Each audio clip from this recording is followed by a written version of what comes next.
les combats. Hier, alors que nous introduisions cette pensée, nous avons soulevé comme premier combat de la traversée le combat lié à quoi? À l'environnement. Et nous avons dit que très souvent, mes amis, le diable utilise aussi l'environnement lorsqu'il veut s'attaquer à la vie d'une personne. Mais aujourd'hui, nous voulons voir le deuxième combat. C'est celui contre la barque. Le combat contre la barque. Le combat contre la barque. Quand vous lisez toujours le chapitre 8, la Bible dit au verset 23, pendant qu'il naviguait, Jésus s'endormit, un tourbillon fondit sur les lacs. Et la barque faisait quoi? Se remplissait d'eau et ils étaient en péril.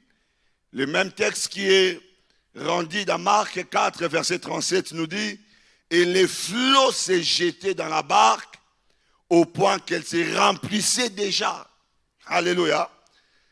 On dit que les flots se jetaient dans la barque au point qu'elle se remplissait déjà. Alors écrivez ceci, mes amis. Quand le diable vient dans ton environnement, quand le combat commence dans l'environnement, ce combat finit très souvent par attaquer notre barque. Alléluia. Lorsque le diable vient attaquer ton environnement, il finira par attaquer ta barque. Ainsi, mes amis, quand tu es dans un environnement où il y a le combat, ne dis pas que je ne suis pas concerné. Quand tu vois les tourbillons venir dans ton environnement, rassure-toi que le diable n'est plus loin de ta barque. Alléluia. Parce qu'il y a des gens qui disent, c'est vrai, il y a le combat, mais moi, j'en suis pour rien, je ne suis pas concerné. J'aime quelqu'un qui a dit ceci, que si tu ne chasses pas les diables, alors le diable s'occupera de ta barque. Quand tu vois les tourbillons venir tout autour de toi, rassure-toi que tu es sur la liste de celui que le diable veut détruire. Les tourbillons ont commencé d'abord sur les lacs. Ils pouvaient s'en passer en se disant, ce n'est qu'un tourbillon qui est en train de déranger les lacs. Malheureusement, mes amis, le combat de l'environnement finit toujours par entrer dans nos barques. Nos barques sont souvent victimes des combats de l'environnement. Que représente la barque? Que représente pour nous la barque, mes amis? La barque, c'est tout moyen que Dieu a mis à notre disposition pour nous permettre d'effectuer une traversée. La barque est le moyen que Dieu a mis à ta disposition, qu'il a mis à la disposition de mon frère, de ma sœur, qu'il a mis à ma disposition, à notre disposition, pour nous permettre de traverser, d'aller de l'autre côté. La barque, c'est ce qu'on utilise pour parvenir à un résultat donné, à une fin meilleure. Pour quitter un rive vers une autre rive, nous avons besoin d'un moyen. Mes amis, très souvent, le diable s'attaque à l'environnement, mais il s'attaque aussi aux moyens que Dieu t'a donnés, les moyens qui te permettra de vivre ta traversée. Et chacun de nous, tel que nous sommes assis ici, a une barque. Alléluia. Nous avons tous une barque que le ciel nous a donnée. Laquelle barque nous permettra d'atteindre l'autre rive, de quitter une dimension pour une autre dimension, de quitter un côté pour un autre côté. La barque est très importante. On ne peut pas s'en passer lorsqu'on veut traverser ou changer de côté. Mais le diable, mes amis, le diable, des fois, s'il finit avec le combat de l'environnement, il s'attaque à notre barque. Quelqu'un a dit, mieux vaut chasser le diable là où il n'est pas que ne pas les chasser. Parce qu'on ne sait pas quelles sont ses intentions contre nos vies. Et la barque, la Bible déclare, était en train de subir le combat de l'environnement. La Bible dit qu'il y avait des flots qui se jetaient dans la barque. Marc nous dit avec précision que ces flots étaient sur le point de remplir la barque. Or, vous savez que si la barque reçoit de l'eau, il y aura quoi? la barque va chavirer. Il y aura noyade à l'intérieur. La traversée va s'arrêter.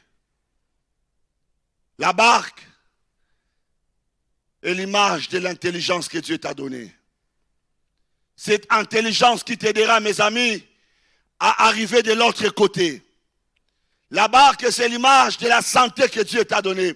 C'est corps sain qui te permet de faire des travaux, de travailler, d'être à la hauteur de certaines tâches, en vue d'atteindre un objectif donné. La barque, c'est ton travail. La barque, c'est même une relation amoureuse. C'est un diplôme, un projet, un potentiel, un principe disciplinaire que tu établis dans ta vie. Bref, la barque, c'est tout moyen qui te permet d'atteindre de l'autre côté. Et le diable, mes amis, des fois, il peut s'élever dans la vie d'une personne et il attaque sa santé, il attaque son intelligence, il attaque son mariage, il attaque son travail pour l'empêcher d'atteindre ses objectifs. Et moi, ma prière ce matin pour toi, que ta barque soit épargnée au nom de Jésus. Alléluia. J'ai dit que ta barque soit épargnée au nom de Jésus. Parce qu'il y a de ce travail. Quand tu y entres, ce travail te permettra de changer de côté. Mais quand le diable sait qu'avec ce travail, tu as la possibilité de changer de statut social, il commence à combattre ton travail. Ma prière, c'est que Dieu préserve ta barque au nom de Jésus.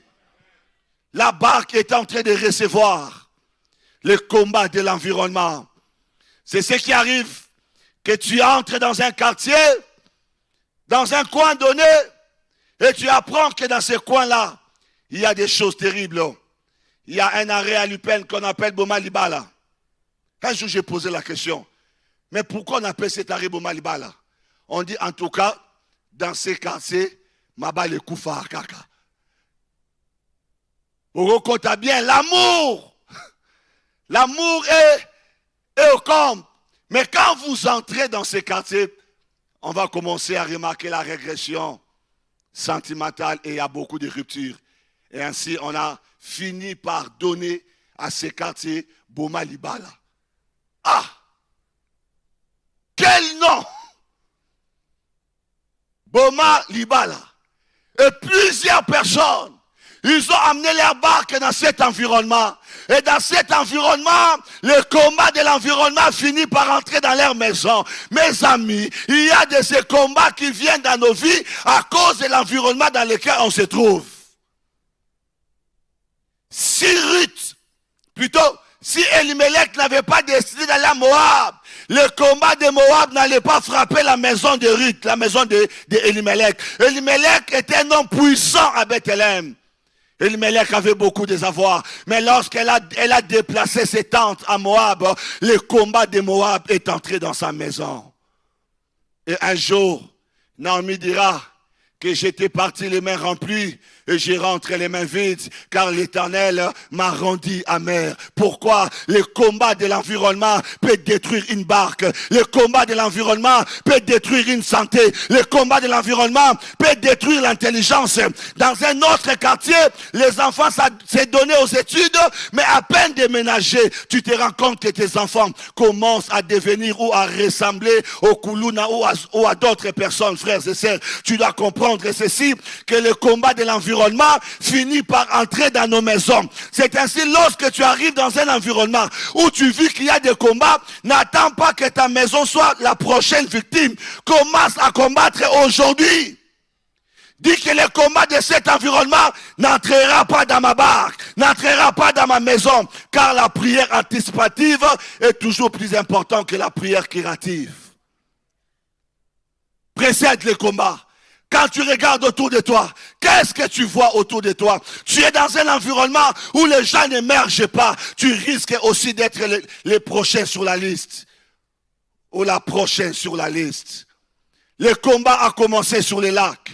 Mais le combat ne s'est pas arrêté sur les lacs. La barque a été visitée. La barque a subi l'influence. La barque a subi le flot qui entrait dedans. Qu'est-ce que le diable fait? Il cherche à détruire ta santé pour que tu n'ailles pas loin. Il cherche à détruire ton intelligence pour que tu n'ailles pas loin. Il cherche à détruire ton mariage parce qu'il sait que ton ministère dépend de ton mariage. Et si aujourd'hui ton mariage s'arrête, ton ministère risque aussi de s'arrêter. C'est pourquoi je suis venu prier pour la barque de quelqu'un afin que ta barque ne connaisse pas de naufrage au nom de Jésus.